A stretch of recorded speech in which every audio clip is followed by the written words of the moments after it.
నమస్తే, welcome to K news బులెటిన్ల ముందుగా headlines.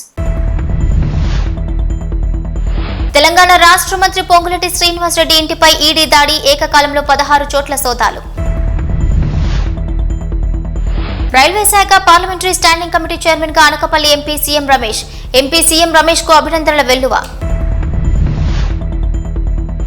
Jagan ను అడుగడుగునా కూటమి ప్రభుత్వం అడ్డుకుంటోంది. వైసీపీ నాయకులను, కార్యకర్తలను అడ్డుకుంటోందని పోలీస్ శాఖను విమర్శించిన భూమన కరుణాకర్ రెడ్డి. తెలంగాణ రాష్ట్ర మంత్రి పొంగులేటి శ్రీనివాసరెడ్డి ఇంటితో పాటు ఆయనకు చెందిన సంస్థలపై 16 చోట్ల ఈడీ సోదాలను చేపట్టింది. ఈ రోజు ఉదయం నుండి మొదలైన సోదాలు 16 చోట్ల కొనసాగుతున్నాయి. తెలంగాణ రాష్ట్ర రెవెన్యూ, విపత్తుల నిర్వహణ, గృహ నిర్మాణ శాఖలను పొంగులేటి శ్రీనివాసరెడ్డి నిర్వహిస్తున్న విషయం తెలిసిందే. ఢిల్లీ నుండి వచ్చిన ఈడీ అధికారులు 16 టీమ్స్ ఏకకాలంలో పొంగులేటికి సంస్థలపైన, ఇంటిపైన దాడి చేసి సోదాలు నిర్వహిస్తున్నాయి. గతంలో కూడా తెలంగాణ అసెంబ్లీ ఎలక్షన్స్ కు పొంగులేటిని టార్గెట్ చేస్తూ ఈడీ సోదాలు చేసిన విషయం తెలిసిందే. Parliamentary railway standing committee chairman గా సీఎం రమేష్, అనకాపల్లి పార్లమెంటు సభ్యులు సీఎం రమేష్ ను రైల్వే శాఖ పార్లమెంటరీ స్టాండింగ్ కమిటీ చైర్మన్ గా నియమించింది కేంద్ర ప్రభుత్వం. ఈ మేరకు కేంద్ర ప్రభుత్వం ఆదేశాలిచ్చింది. దానితో పాటుగా పార్లమెంటరీ ఆర్థిక శాఖ స్టాండింగ్ కమిటీలో కూడా సీఎం రమేష్ ను సభ్యుడిగా నియామకమయ్యారు. దీంతో అనకాపల్లి జిల్లాలో గల బీజేపీతో పాటు కూటమి నాయకులు ఎంపీ సీఎం రమేష్ కు అభినందనలు తెలుపుతున్నారు. దేవదేవుడు, కలియుగ ప్రత్యక్ష దైవం శ్రీ వెంకటేశ్వర స్వామిని దర్శించుకోవడానికి వస్తున్న జగన్ కు అడుగడుగున ఆటంకాలు కలిగిస్తున్నారని, చంద్రబాబుపై తమ ప్రభు భక్తి చాటుకునేలా పోలీసు వారు సెక్షన్ 30 యాక్ట్ అమలు చేస్తున్నామని చెబుతూ ఎక్కడికక్కడ మా పార్టీ నాయకులను, కార్యకర్తలను భయభ్రాంతులకు గురిచేస్తూ కొంతమందిని మౌఖికంగా, మరికొంతమందికి నోటీసులు ఇచ్చి భయపెట్టాలని చూస్తుందని అన్నారు మాజీ టీటీడీ చైర్మన్ భూమా కరుణాకర్ రెడ్డి. పూర్వ ముఖ్యమంత్రి వైఎస్ జగన్మోహన్ రెడ్డి గారు ఒక భక్తునిగా దేవదేవ దర్శనానికి వస్తున్న సమయంలో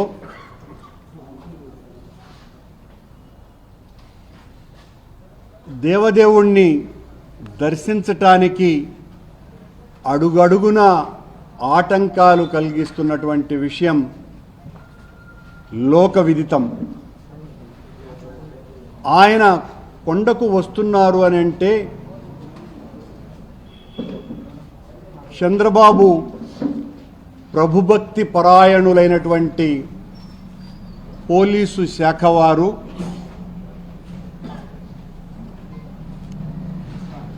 థర్టీ యాక్ట్ అమలు చేస్తున్నామని చెబుతూ ఎక్కడికక్కడ మా పార్టీ నాయకులను, కార్యకర్తలని భయభ్రాంతులకు గురి చేస్తూ, భయపెడుతూ మీరు ఇళ్ల నుంచి బయటికి రాకూడదు అని మౌఖిక ఆదేశాలు ఇవ్వటమే కాకుండా నోటీసులు సర్వ్ చేయటం జరిగింది.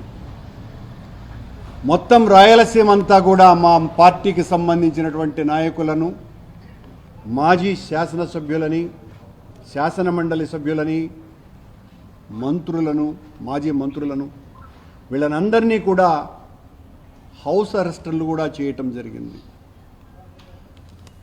చంద్రబాబు గారి ప్రభుత్వానికి జగన్మోహన్ రెడ్డి గారిని చూస్తే ఎంత భయమో దీన్ని బట్టి చూస్తే అర్థమవుతుంది. జగన్మోహన్ రెడ్డి గారు నిన్న మా పార్టీ ప్రకటన కూడా ఇచ్చింది. భగవంతుణ్ణి దర్శించుకొని ఏ ఆర్భాటాలు లేకుండా తిరిగి వెళతారు, ప్రార్థనలు చేసి, పూజలు చేసేనని. మేమెక్కడా మరొక రకంగా తద్విరుద్ధంగా ప్రవర్తిస్తామని, లేదా మా పార్టీ క్యాడర్నందరినీ కూడా గుమికూడమని అధికారికంగానో, గ్రూపుల ద్వారానో, మౌఖికంగానో చెప్పటం కానీ ఎక్కడా చెయ్యల. కానీ మాకు ఇచ్చినటువంటి నోటీసులలో మీరు 10,000 మందిని సమీకరిస్తున్నారు, సమీకరించటం శాంతి భద్రతలకు విఘ్నం కనుక ఎట్టి పరిస్థితుల్లోనూ మిమ్మల్ని కట్టడి చేస్తున్నాము.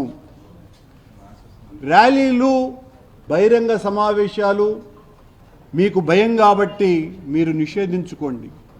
కానీ స్వామివారి దర్శనానికి ఒక పూర్వ ముఖ్యమంత్రి వస్తూ ఉంటే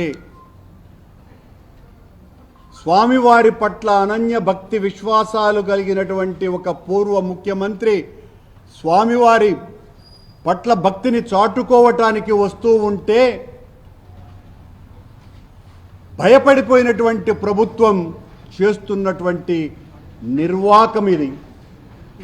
చంద్రబాబే ప్రకటన ఇవ్వాలి, జగన్మోహన్ రెడ్డి గారిని సాదరంగా కొండకు పంపించండి అని. ఒక్క ప్రకటన లేదు.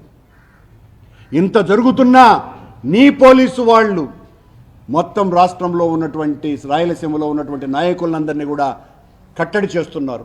తిరుపతిలో ఉన్నటువంటి చంద్రగిరిలో ఉన్నటువంటి మా కార్యకర్తల్ని నాయకులందరినీ కూడా ఇంటి నుంచి బయటికి రాకూడదనని బెదిరిస్తున్నారు.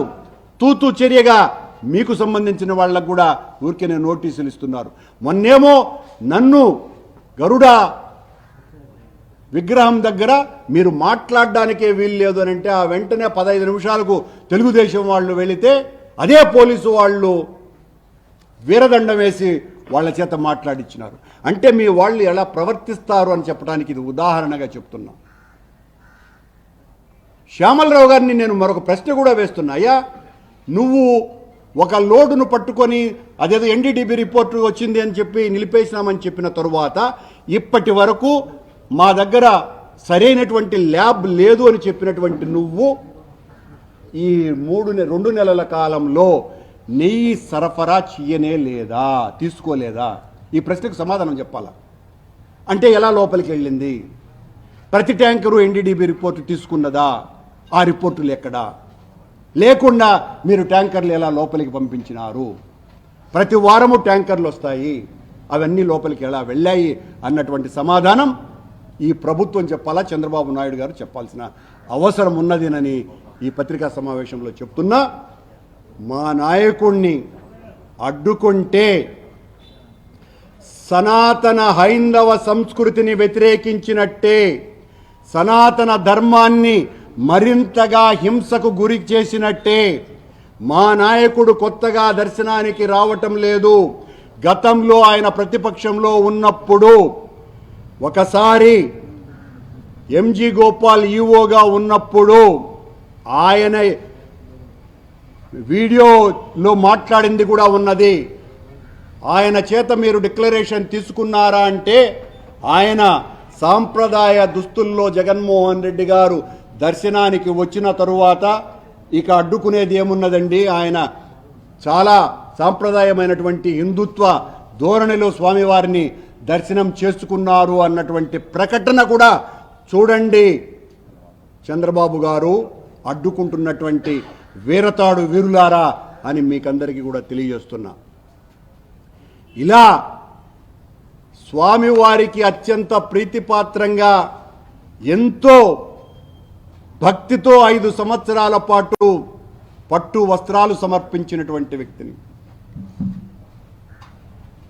పుష్కరాల సమయంలో సాంప్రదాయ పద్ధతులలో అయ్యవార్ల సమక్షంలో తన తండ్రికి పితృమూర్తులకు పిండ ప్రదానం చేసినటువంటి జగన్మోహన్ రెడ్డి గారు, గంగా నది పుణ్యస్నానాలు చేసినటువంటి జగన్మోహన్ రెడ్డి గారు సాంప్రదాయ వేషధారణతోనే ఏది చేస్తే మీరు సంతోషిస్తారు, ఏది చేసినా సంతోషించరు. మీ వెనక రాజకీయ కల్మషమున్నది, రాజకీయ కుతంత్రం ఉన్నది, కుట్ర ఉన్నది, అమలినమైనటువంటి మానసిక స్థితి మీది. కనుక ఏం చేసినా కూడా మీరు వ్యతిరేకిస్తారు. మీ వ్యతిరేకతను మేము లెక్క చేసేదే లేదు. మా నాయకుడు ఖచ్చితంగా దైవ దర్శనం చేసుకొని వెళతారు అని తెలియజేస్తున్నాం. ఏపీలో గనుల శాఖ మాజీ డైరెక్టర్ విజి వెంకటరెడ్డిని ఏసీబీ అధికారులు అరెస్ట్ చేశారు. హైదరాబాద్ లో ఆయనను అదుపులోకి తీసుకున్నారు. గత ప్రభుత్వంలో గనుల శాఖలో టెండర్లు, ఒప్పందాలు, ఇసుక తవ్వకాల్లో అక్రమాలకు పాల్పడ్డారని వెంకటరెడ్డిపై అభియోగాలున్నాయి. గత నెలలో ప్రభుత్వం ఆయనను సస్పెండ్ చేసింది. అప్పటి నుంచి ఆయన ఆచూకీ లభించలేదు. ఈ నెల 11న ఏసీబీ కేసు నమోదు చేసింది. చెన్నై పోర్టులో భారీగా డ్రగ్స్ పట్టుకున్నారు కస్టమ్స్ అధికారులు. కంటైనర్లో 110 కోట్ల విలువైన డ్రగ్స్ ఉన్నట్లుగా గుర్తించారు. కంటైనర్లో డ్రగ్స్ ను చెన్నై నుంచి ఆస్ట్రేలియాకు తరలిస్తున్నారు. ముఠాలోని 2 సభ్యులను అరెస్ట్ చేశారు కస్టమ్స్ అధికారులు. రష్యా, జర్మనీ దేశాలకు చెందిన భక్తులు శ్రీకాళహస్తీశ్వరుని దర్శించుకున్నారు. రాహుకేతు పూజలను జరిపించుకుని స్వామి అమ్మవార్లను దర్శించుకున్నారు. విదేశీయులు గుడి యొక్క అపురూపమైన శిల్పాలు, ఆలయ నిర్మాణ తీరుతెన్నులను చూసి సంభ్రమాశ్చర్యానికి వ్యక్తం చేశారు. ఈ మధ్య కాలంలో విదేశీయులు తరచుగా శ్రీకాళహస్తీశ్వరుని దర్శించుకోవడానికి వస్తున్నారు.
ఎన్టీఆర్ దేవర సినిమా చూస్తూ వ్యక్తి మృతి చెందిన ఘటన కడప జిల్లాలో చోటు చేసుకుంది.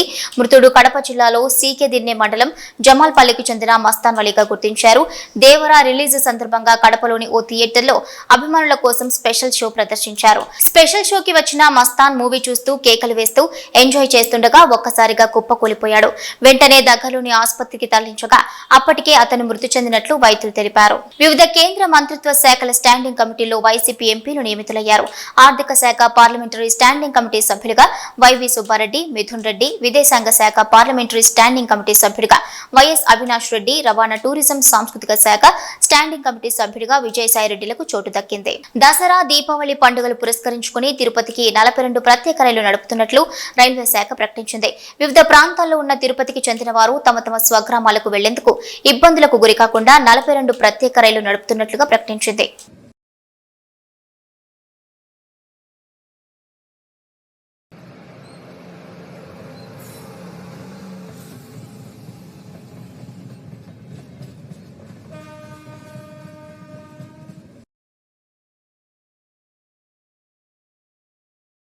భద్రాద్రి కొత్తగూడెం జిల్లా పాల్వంచలో జూనియర్ ఎన్టీఆర్ ఫ్యాన్స్ రచ్చ జరుగుతోంది.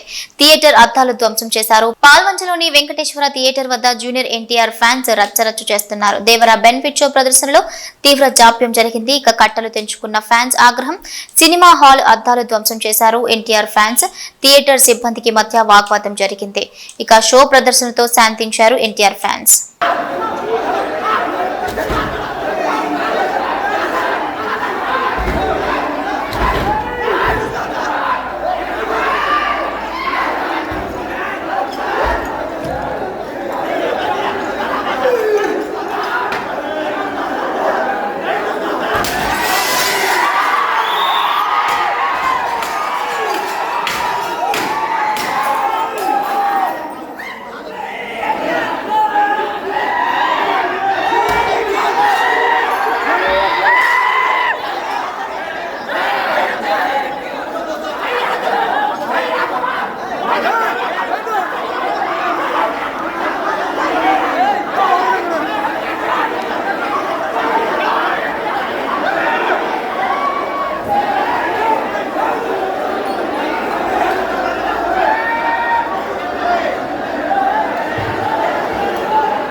CNN.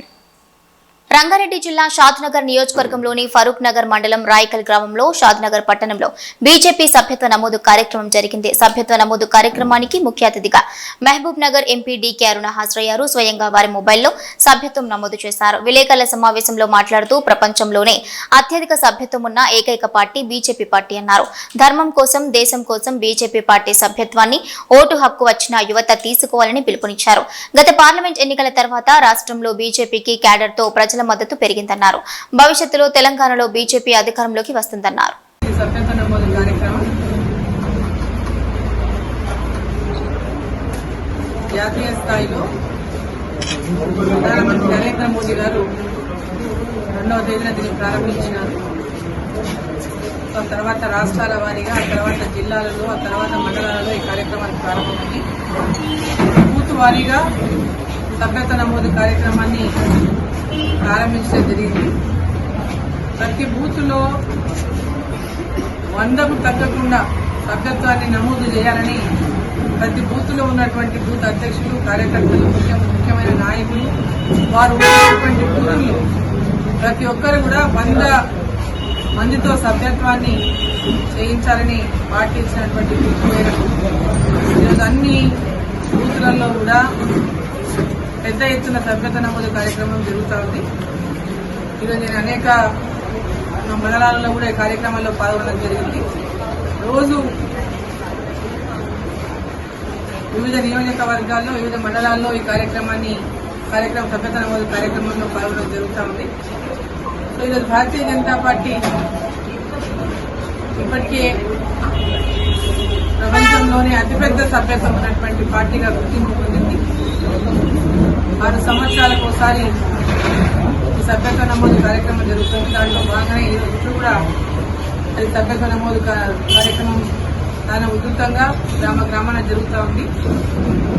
మరి దీంట్లో ప్రజలందరూ కూడా భాగస్వాములై భారతీయ జనతా పార్టీ సభ్యులుగా చేరాలని ఈ సందర్భంగా నేను పిలుపునిస్తా ఉన్నా. యువకులు కానీ, ఓటు హక్కు ఉన్న ప్రతి యువకుడు భారతీయ జనతా పార్టీలో సభ్యత్వాన్ని పొందాలని, మహిళలు, రైతులు, అదేవిధంగా వివిధ ప్రొఫెషనల్స్, విద్యావంతులు అందరూ కూడా భారతీయ జనతా పార్టీ సభ్యత్వాన్ని తీసుకోవాలని నేను విజ్ఞప్తి చేస్తా ఉన్నా, కోరుతా ఉన్నా.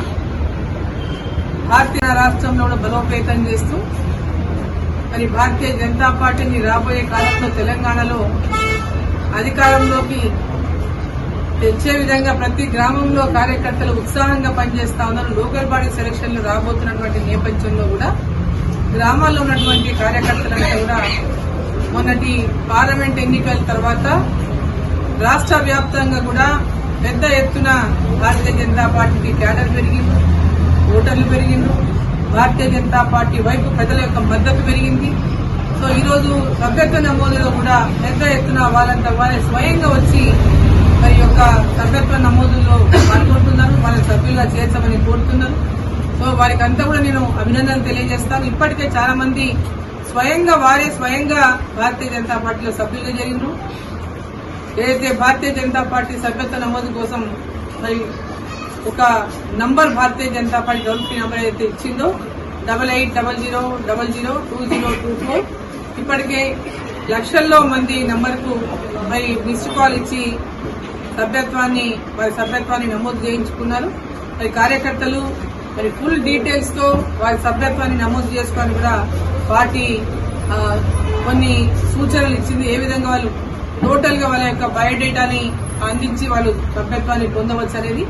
ఒక్కొక్కరు 100 సభ్యత్వాన్ని ఖచ్చితంగా చేయాల్సినటువంటి అవసరం ఉంది. ఎవరైతే క్రియాశీలక కార్యకర్తలు ఉంటారో వారు ప్రతి ఒక్కరు కూడా మినిమం 100 సభ్యత్వాన్ని చేర్పించాల్సినటువంటి అవసరం ఉంది. కాబట్టి ప్రతి ఒక్క దగ్గర ఉన్న ప్రతి ఒక్క క్రియాశీలకంగా ఉన్నటువంటి కార్యకర్తలు పార్టీలో క్రియాశీలకంగా అంటే ఉండాలని ఉత్సాహం ఉన్నటువంటి కార్యకర్తలు రేపు రాబోయేటటువంటి ఎన్నికల్లో లోకల్ బాడీస్ లో కానీ మరి అన్ని ఎన్నికల్లో కూడా లోకల్ బాడీస్ ఎన్నికల్లో కూడా యాక్టివ్ గా ఉండాలి. మేము లోకల్ బాడీస్ లో పోటీ చేయాలనుకునేటువంటి కార్యకర్తలు కానీ ఈ సభ్యత్వ నమోదు కార్యక్రమంలో ఉత్సాహంగా పాల్గొని పెద్ద ఎత్తున సభ్యత్వాన్ని చేర్పించాలని వారికి సందర్భంగా నేను కోరుతా ఉన్నా. ఈరోజు ప్రతి ఒక్కరు కూడా ఈ సభ్యత్వ నమోదు కార్యక్రమంలో పాల్గొనాల్సినటువంటి అవసరాలు కూడా ఈ సందర్భంగా నేను తెలియజేస్తా ఉన్నాను. భారతీయులందరూ, భారతదేశంలో ఉన్నటువంటి భారతీయులందరూ మన భారతదేశం యొక్క అభివృద్ధిని కోరుకుంటున్న ప్రతి ఒక్కరు కూడా వికసిత్ భారత్ సంకల్పంతో నరేంద్ర మోదీ గారు ఏదైతే ఇవాళ భారతదేశాన్ని ముందుకు నడిపిస్తున్నారో వచ్చే 2047 అంటే మనకు స్వతంత్రం వచ్చి 100 సంవత్సరాలు పూర్తయిన నాటికి భారతదేశాన్ని ప్రపంచ దేశాల్లో ఇవి బులెటిన్ అప్డేట్స్.